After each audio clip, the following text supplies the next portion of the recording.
Hello and welcome to a podcast series that we're doing at number 5 Chambers called Flashpoint NPPF. Consultation on the new draft NPPF is well underway and people have had time to digest what it all means, and now people are busy preparing what their consultation responses will be. Ahead of that deadline of the 10th of March, we're going to be discussing a number of topics which I've described as flashpoints, or areas where there's a genuine concern about changed definitions or changed tests, or a desire for more information and better policy around other areas that aren't adequately covered in the new draft.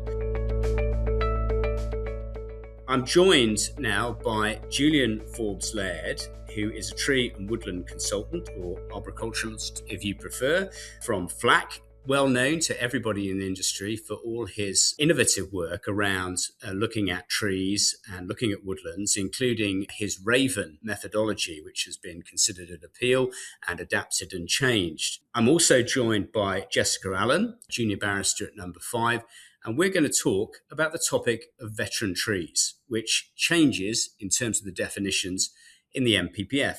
So first of all, if I could start off then, Julian, thank you very much for joining us.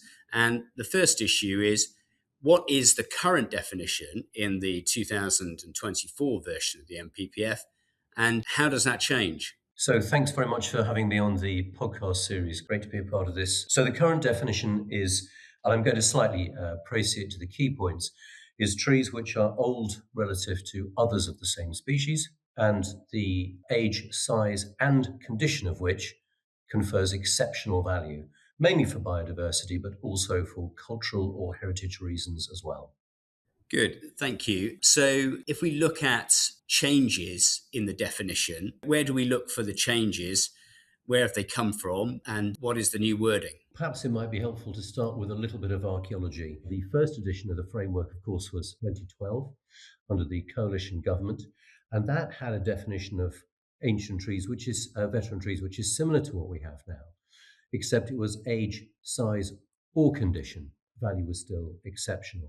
At that time, policy protection, if you remember all the way back to then, lived in one of the bullet points to paragraph 118. So I'll just read this out. Planning permission should be refused for development resulting in the loss or deterioration of irreplaceable habitats, including ancient woodland, and the loss of aged or veteran trees, as it said then, unless the need for and benefits of the development in that location clearly outweigh the loss.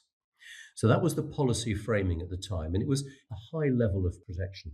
The framework was then revised in 2018, and at that time, the definition was changed from the alternative construct of age, size, or condition to an additive construct of age, size, and condition. So in other words, all three of those things had to be present to a particularly high standard, with the whole being greater than the sum of its parts, and therefore exceptional value. So in other words, fewer trees qualified for veteran status in 2018 than would have done in 2012.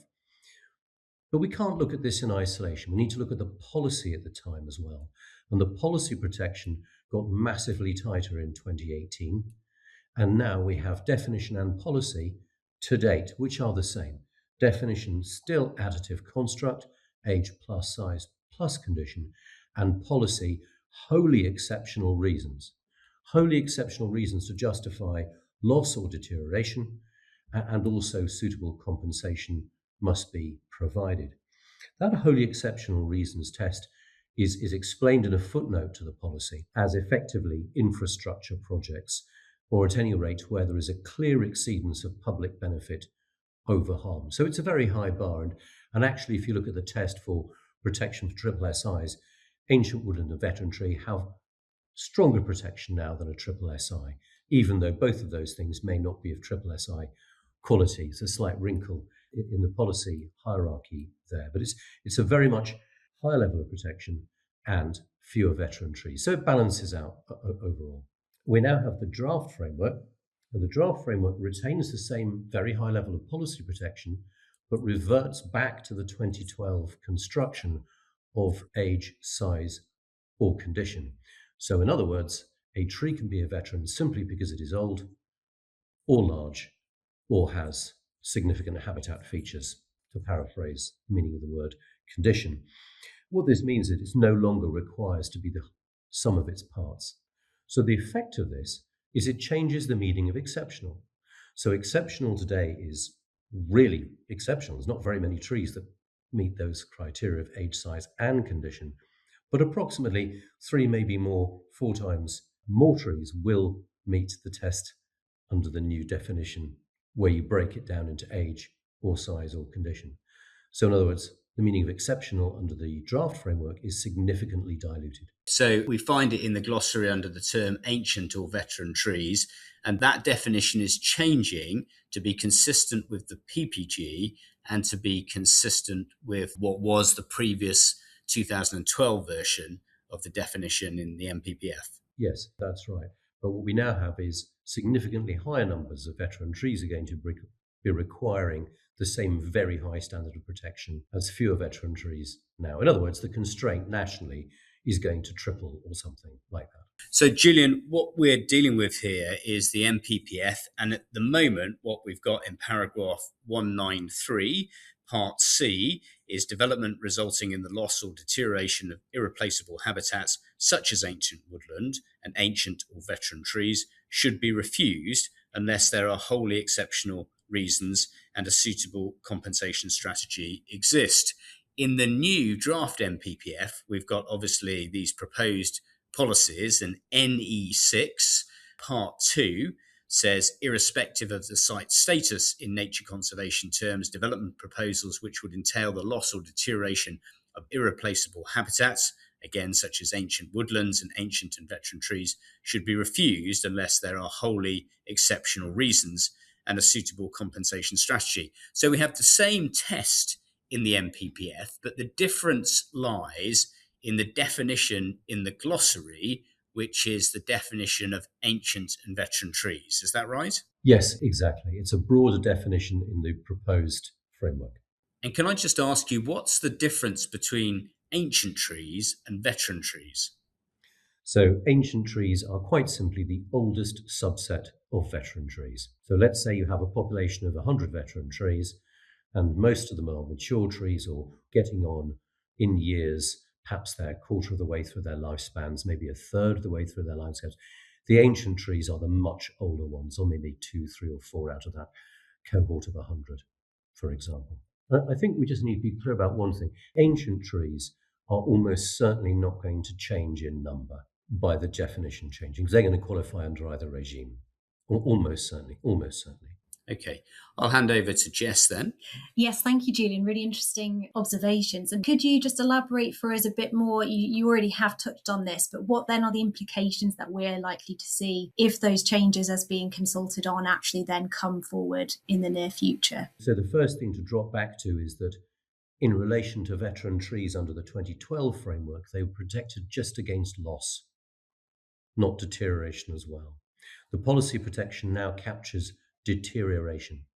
And Natural England and the Forestry Commission jointly publish standing advice on ancient woodland and veteran trees. This sets out requirements for protecting these irreplaceable habitats from adverse effects from development. And the main recommendation that people will be familiar with is the requirement for a buffer zone. And the buffer zone around a veteran tree is dimensioned in the standing advice as 15 times the stem diameter. So imagine if you have a veteran tree that's, say, about 450 years old, if it's a pedunculate oak, with 2-meter diameter stem. Its buffer zone is going to be a 30-meter radius from the center of that tree, or if you like, a circle of 60 meters diameter. This is a very large constraint zone. We can have a conversation perhaps another time about whether that's an appropriate dimension for a tree that might, for example, have lost 3/4 of the crown it had when it was younger. But setting aside those questions, the constraint can be very significant. And within that buffer zone, in the case of veteran trees, no development effects at all are acceptable. The appeal known as Oakhurst Rise 1 was dismissed in part because the developer proposed towards the outer edge of a 30-meter buffer zone a decked walkway for pedestrian access. And the inspector decided they could not be certain An interesting test there. Could not be certain that this wouldn't result in the deterioration of that tree.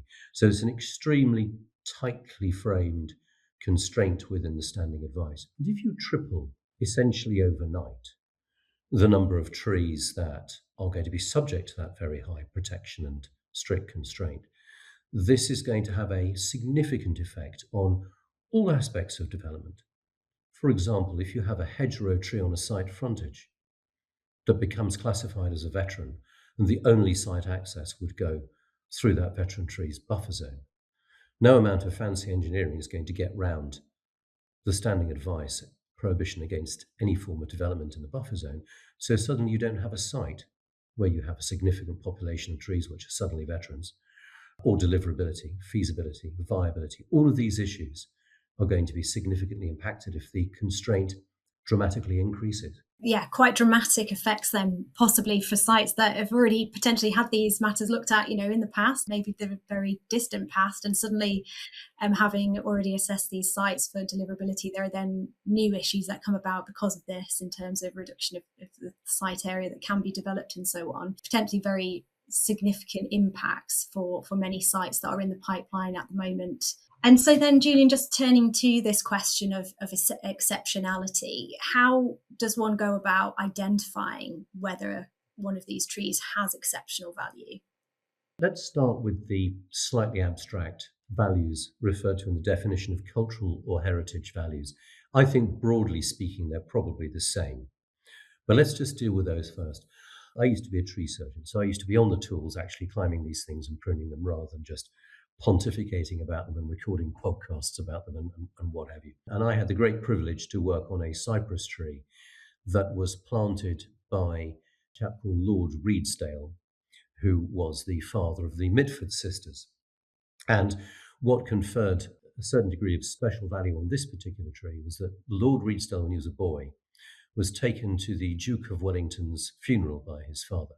As the gun carriage bearing the coffin of the Iron Duke went down Pall Mall, a cypress wreath fell off the coffin, and this boy, 8 years old, managed to squeeze through the legs of the policeman and secure a cone from this cypress tree, which he then brought back and planted at his parents' rather lovely stately house in Colbrayfield in Buckinghamshire.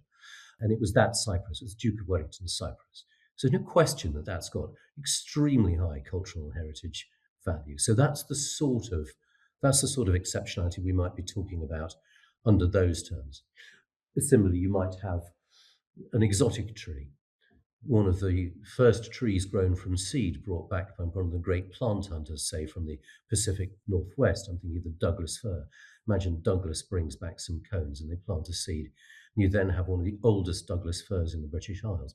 Even if it has no other value, it has very strong cultural heritage value for that reason. So that's how we would deal with those. And I don't think there'd be a lot of argument, I would hope not anyway, between arboriculturists about that. Where it gets more complicated is with the habitat features that you associate with veteran trees. Unfortunately, there is a strand within the arboricultural profession which is geared towards, in my view, overestimating the importance of relatively commonplace features such as dead branches and decay. Those are the sorts of things that we're talking about. Before we go into how we might identify it, we just need to cover one other small, well, actually quite significant point, because in the interim of all of these definitions coming out, we now have yet another definition, and this time it's a statutory definition: Biodiversity Game Requirements Irreplaceable Habitat Regulation 2024, Schedule 2 definition for veteran tree, which, guess what, bears no relation to the definition in the framework or in the PPG or in the draft framework. Instead, rather than seeking exceptionality, it seeks, and I quote, a high value for nature. And I think without getting overly litigious, an ordinary reading of high and exceptional, they're two very different things, aren't they? Exceptional is going to be way higher bar for a tree to clear. So some people are now starting to say, well, we've got this definition for veteran tree, we need to be using that one instead of the framework, because this one is statutory, it's literally the law. But of course, the biodiversity net gain regime applies to England and Wales, whereas the framework is just England, and natural England operates only in England. So the different territorial applicability means that it's a separate regime, and we needn't confuse ourselves with that. So I cover it just for completeness. We know that what the biodiversity net gain regime is seeking to do is different as well to what the NPPF is seeking to do. And so insofar as there are different definitions, that goes in part to the fact that they actually are seeking to do different things, and they're considering veteran trees very differently. Yes, that's right. And a signpost to that is that the biodiversity net gain regime in relation to veteran trees is simply concerned with their loss, not deterioration. So there is a clear break between the two things there. And it's really about how you respond to the loss of an irreplaceable habitat, in this case, veteran trees. And the answer, of course, is with a bespoke compensatory package. And in terms of methodologies for identifying exceptionality, obviously Chris mentioned at the start of the podcast that you were involved in devising the RAVEN methodology. Could you just give us more of an insight into what that is? Yes, so RAVEN is a loose acronym for Recognition of Ancient, Veteran and Notable Trees.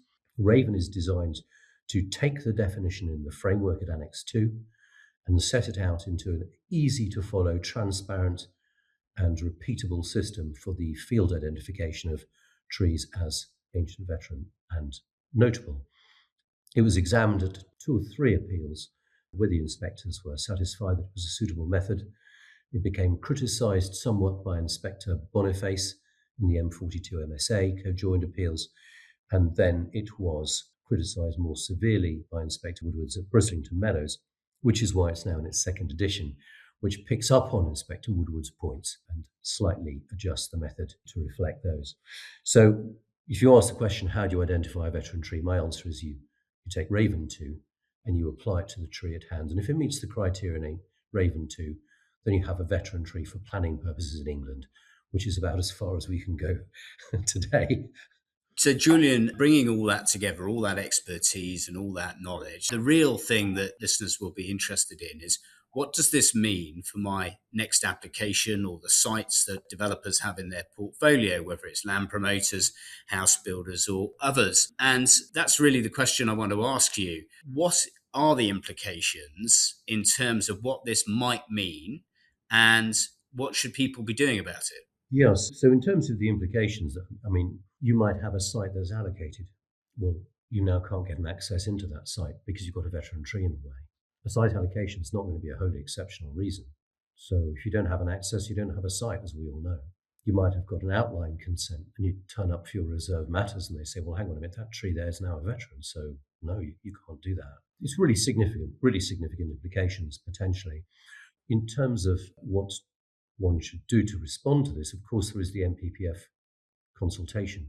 I provided some reps on this, pointing out the consequences of this. And it may be that the relevant minister is sanguine about less house building, but that's not the message coming out of government.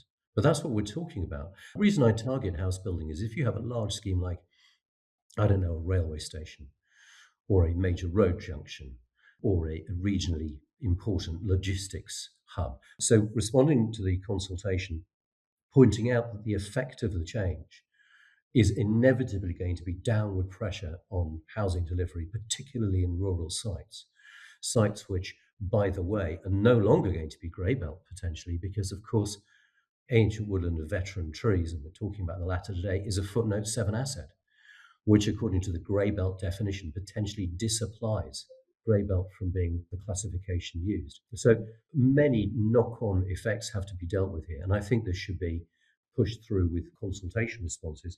In terms of what developers or land promoters should do, I think probably an audit. That's what we're doing for our clients. We're going back through all the sites that we think may have candidate veteran trees under the new definition.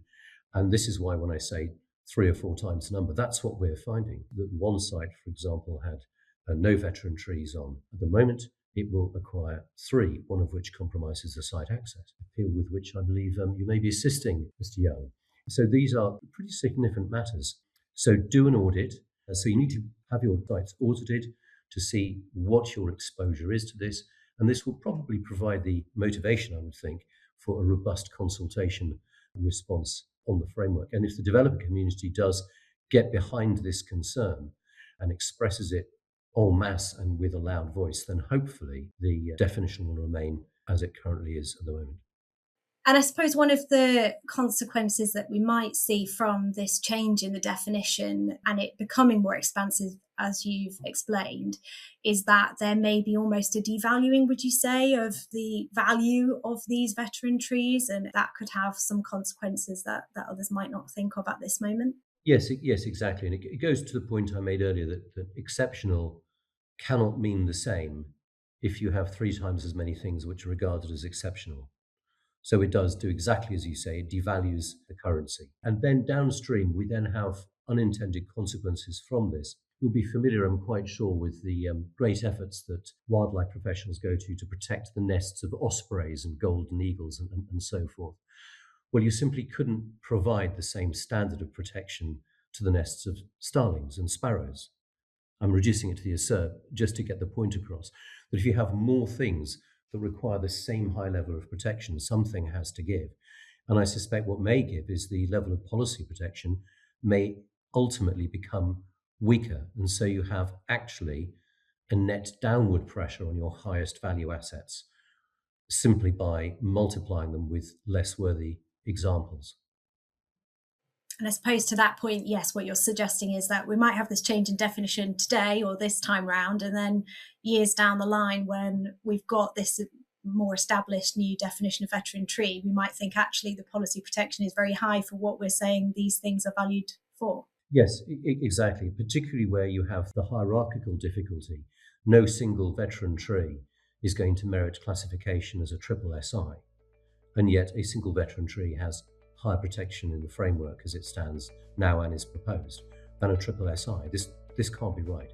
Well, excellent. Thanks so much, Julian, for joining us to discuss this. I think there's a lot of food for thought there. And as Chris and you have mentioned, quite a lot that certainly developers at least, but other parties who want to respond to the consultation will need to be thinking about when they bring their consultation responses together in the next few months. So thank you so much for joining us. And thank you everyone for listening to the podcast, and join us for the next one in the series. Thank you very much for inviting me on, and hopefully I'll contribute to more number 5 podcasts in the future. You'd be very welcome.